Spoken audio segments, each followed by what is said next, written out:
What are the best 10 trail electric mountain bikes for 2022?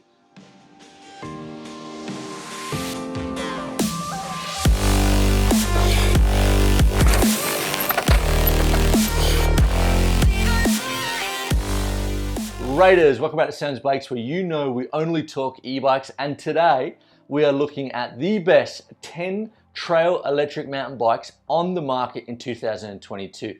And this has been really hard to get the final 10 together because there are so many cracking bikes being released at the moment. But don't worry, riders, we've got you covered. Let's head over to samsbikes.net, the first, the best electric bike finder on the internet. Okay, so we're over at samsbikes.net. So how does it work? Okay, you can search by video. So best enduro bikes for 2022. We click on that. And you can actually see all the bikes I've spoken about in this list. And let's go back to the homepage again. You can use the bike finder. So you fill out 5 simple questions and you hit enter. Ooh, it's recommended me 3 bikes that actually are in this list. But riders, that's not all. My favorite part of the website, without a doubt, is the Pro Bike Compare. Let's check out how that works. So we're looking for a trail bike. So we're gonna go 150 to 155, a trail bike. Battery power, 500 watt to 800. Price range, 6,000 to 9,000. Chainstay length, 435 to 450. Headtube angle, 63 to 66. You can also pick if you want all the motors in, or you just want to search by Bosch or Bros or Shimano. You can also pick if you want a straight 29er, a mullet, or a 27. And then we hit search and a whole bunch of bikes come up. And you probably have a few of your favorites already. So we're gonna click on Trek Rail, and then we're gonna go down Merida E160 and the Scor 4060. So we've selected 3 of the bikes. Again, we can see the cost of the bike, the weight, the motor, the battery, the suspension, the brakes, the wheel size, the head tube angle, the reach, the chainstay, and the seat tube angle. Pretty amazing, right, riders? But there is more. Let's go back to the homepage and click on all the bikes. This is just a massive list of all the best bikes that have been released in the last 2 years. Anyway, riders, that's samsbikes.net. Try it out. Let me know how you find it. If you've got any ideas to improve it, let me know, because we're always looking to make things the best we possibly can. And riders, please remember, if you haven't subscribed to Sam's Bikes, please do so. It really means a lot to me, and it really helps those algorithms. And also smash that like button and comment on the video. It really does help out. Now, what is a trail bike? Well, it's getting much harder to say these days with bikes such as the Marin Alpine and the new Levo with 150 mils of travel and 63 and 63.5 degree head tube angles. But I'm gonna draw the line in the sand and say anything between 140 mils of travel and 160 mils of travel is a trail bike. But I have come up with another term, like the bike industry needs any more terms. But 150 mils of travel with geometry of an enduro bike, trail duro. Trail duro? I think it's gonna stick. What do you reckon, riders? So I've decided to stop pushing my favorite geo numbers for trail and enduro bikes because it occurred to me, I started riding when I was 3 years old. I raced BMX until I was like 18, and I've been riding trail bikes, enduro bikes, downhill bikes ever since. So I like aggressive, sort of fun geo numbers. But if you're just starting out or you're looking for something not so aggressive, I'm gonna try and explain those geo numbers so they make a bit more sense. So first off, we've got the head tube angle, and in these bikes, we've got 63 up to 66.5. So what does that actually mean? It's pretty simple. If you're riding down a really steep trail with a 63 degree head tube angle, it's gonna make you feel more stable. It's gonna make you feel a little bit safer because the wheel is actually more in front of you, making the bike more stable. But when you're riding on flatter trails or not so steep, it makes the bike feel a little bit lethargic, and that steering's a little bit slow. So I kind of think the sweet spot's around 64.5 to 65. Chainstay length. If you're a fan of the channel, you would know I love a short chainstay, but it really isn't for everyone.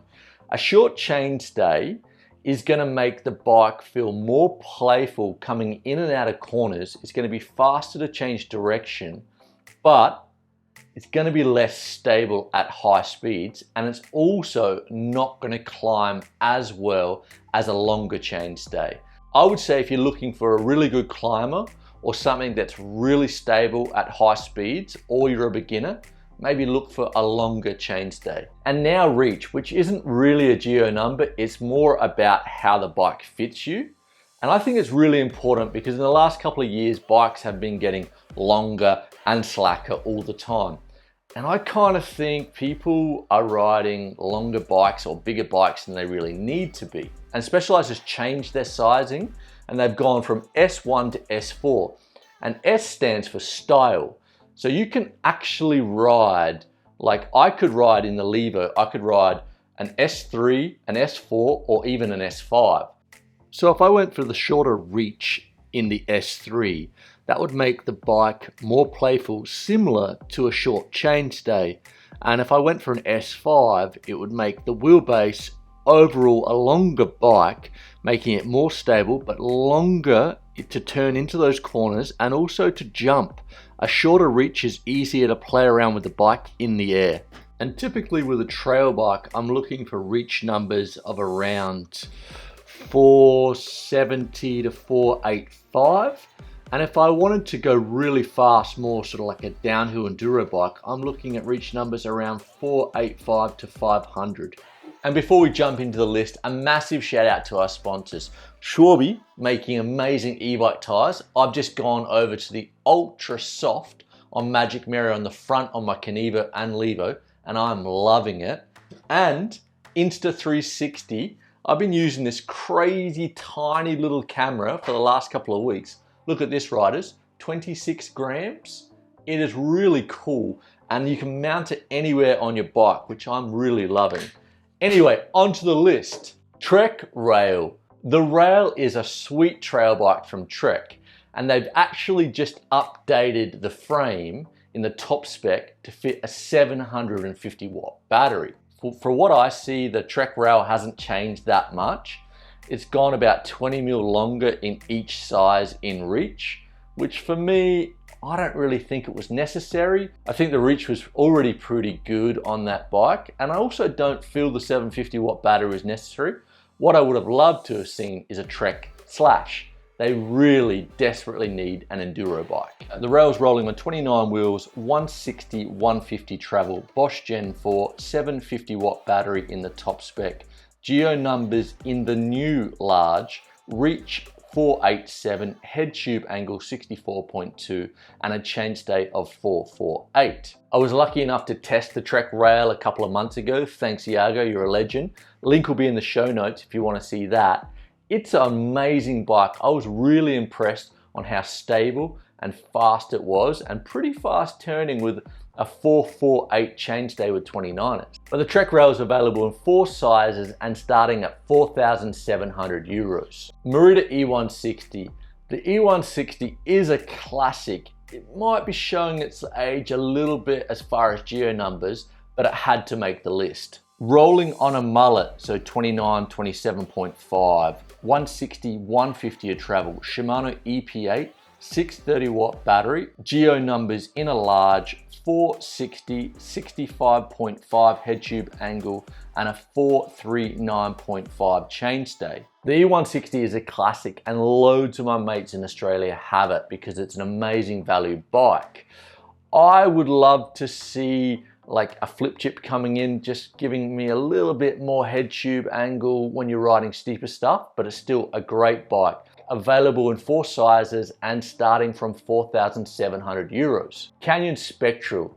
I think the Spectral is an amazing value e-bike, coming really well spec'd from the German powerhouse online brand Canyon. The Spectral is rolling on mullet wheels, 150mm travel front and rear, Shimano EP8 motor, and a 630 watt battery. Geo numbers in a large, 465 reach, Headtube Angle 65.5, and a nice short chainstay of 435. Again, I would like to see a flip chip making that Headtube Angle a little bit slacker, 65, 64 and a half, and also maybe going up to 160 at the front, but definitely amazing value from Canyon, starting from 4,700 euros and available in 4 sizes. Haibike AllMtn. The brand new AllMtn from Haibike will be released this year for 2022 with an aluminium frame and the new Yamaha PWX3 and a 750 watt battery.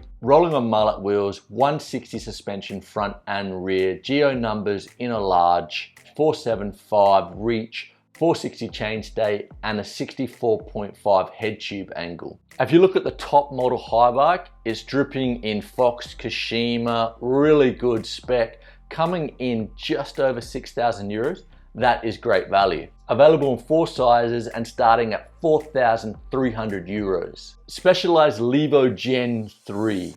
If you're a fan of the channel, you would know the Levo Gen 3 has been my long-term test bike. I've done 1,500 Ks on this bike and I'm about to release my long-term review. It is a masterpiece.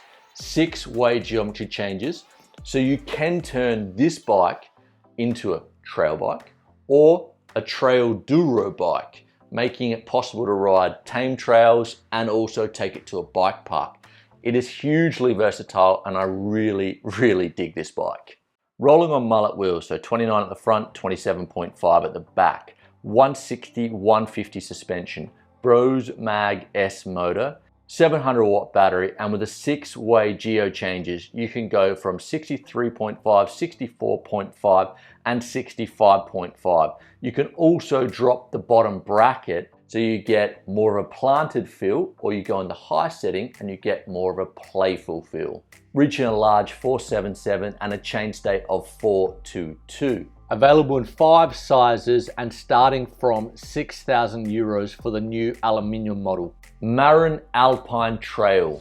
The new Alpine trail bike is definitely a trail duro if I ever saw one. 63-degree Headtube angle and rocking a coil on the back. This bike just looks like so much fun. Rolling on a mullet, 29, 27.5, 160, 150 suspension, Shimano EP8, 630 watt battery in the top model, geo numbers in a large, reach 485, chainstay 435, and as I said, a 63-degree Headtube angle. Available in 4 sizes and starting from 5,000 euros. Scor 4060 ZST. Yes, I still don't get the naming system from Scor, but wow, I am digging their trail and enduro bikes. 4060 is rolling on 29 wheels, 150, 140 travel, Shimano EP8, a big 720 watt battery, which is great because I haven't been that impressed with the range I've been getting from the EP8 and the 630 watt battery. I'm really digging the lower link suspension system. It kind of looks similar to a Kenevo SL or a Santa Cruz Bullet. And also, if you haven't heard of Scor as a company, it's actually a sister company of BMC, so they definitely know what they're doing. Available in 4 sizes and starting from 6,300 euros. Giant Trance Advanced X, the latest offering from Giant, and I'm digging the look of the super low standover height and the overall appearance of this bike. Rolling on 29 wheels, 140, 150 Maestro suspension, brand new Yamaha PWX3, rocking Giant's own sync drive software, a 625 watt battery, but you can also add a 250 watt range extender. And in the top 2 models, they're offering Live Valve from Fox, which is somewhat of an automatic suspension platform. I don't really understand it, but I would love to try it. Geo numbers in a large, reach 482, Headtube angle 65.8 to 66.5 with the flip chip, and a 473 chainstay, which I know is a long chainstay, but I think this bike would be really stable, a really good climber with that new motor and battery, which I've heard great things about, and probably for someone that's starting out because the bike's going to be really stable. Available in 4 sizes and starting from 6,400 euros. Rocky Mountain Instinct. The brand new Instinct is using the most powerful motor in all the list of these e-bikes: 108 Newton meters, rolling on 29 wheels, die-name motor, which is made by Rocky Mountain, a 720 watt battery, geo numbers in a large 488 64.5 Headtube Angle, and a nice short chainstay of 437 for a 29er. I also want to mention it's got a 4-way geometry change. I'm really liking what Rocky Mountain are doing, and definitely for a smallish company making their own motor, I'm really liking that. Available in 4 sizes and starting from 5,600 euros. And the last bike on the list, the brand new Orbea Rise Hydro. I know you're saying, Sam, this is a super light bike, but hear me out. 19 kilos, 60 Newton meters of power, 540 watt battery. This bike, if you're a little bit fitter than the rest of the riders riding full powered e-bikes, you could ride with a full powered e-bike group. The motors normally are 85 to 108 Newton meters. So if you ask your group just to slow down a little bit, you could definitely ride this bike with full powered group. The new Hydro is rolling on 29 wheels, 150/140 travel, Shimano EP8RS, which uses Orbea's own software, restricting the motor to 60 Newton meters, but also giving it a unique pedal stroke, which I'm told by Iñaki Gavin, a very good journalist in Spain, that it has sensational battery range. It has a 540 watt internal battery, which I believe cannot be taken out. And you can also add a 252 watt battery extender. Geo numbers are exactly the same as the original Rise in a large 474 reach, chainstay 445, and a Headtube Angle of 66 or 65.5. Available in 4 sizes and starting from a very respectable 5,000 euros. Okay riders, that's it for me for my top 10 trail electric mountain bikes for 2022. But what did I miss? What's your favorite e-bike? What bike should I be pushing to test next year? Love to know, riders. And the $1 million question, if I was gonna buy a trail e-bike today, not tomorrow because there's so many great bikes coming out, it might change. Which bike would I buy? Well, I'm gonna split it up to 3 categories. If you were on a budget, I'm gonna say, hands down, go for the Trek Rail 5. I think it's an amazing value bike with great geometry, and it's a really easy bike to upgrade, and it's starting at around 4,700 euros. And if I was new to the sport and looking for a really stable bike, I would look for the giant Trance, because it's got that low standover height. It's not gonna feel intimidating. You can jump off the bike really easy. It's got a really long chainstay, so it's gonna feel very stable. And also when doing technical climbs, I think that'd be a good option. And so for me, the best trail electric mountain bike for 2022 has to be the Specialized Levo Gen 3. It's a masterpiece with the 6-way geometry changes, silent motor, mastermind, you don't need a Garmin. It's a great feeling bike to ride, super fun and planted. You can make it into a trail bike or a trail duro bike. It really is, in my opinion, just a little bit above everything else on the market. Anyway, riders, that is my thoughts. What do you think? Let me know. If you haven't subscribed to the channel, please do so. Share it with like-minded people and stay safe out there. And we're going to see you next Sunday.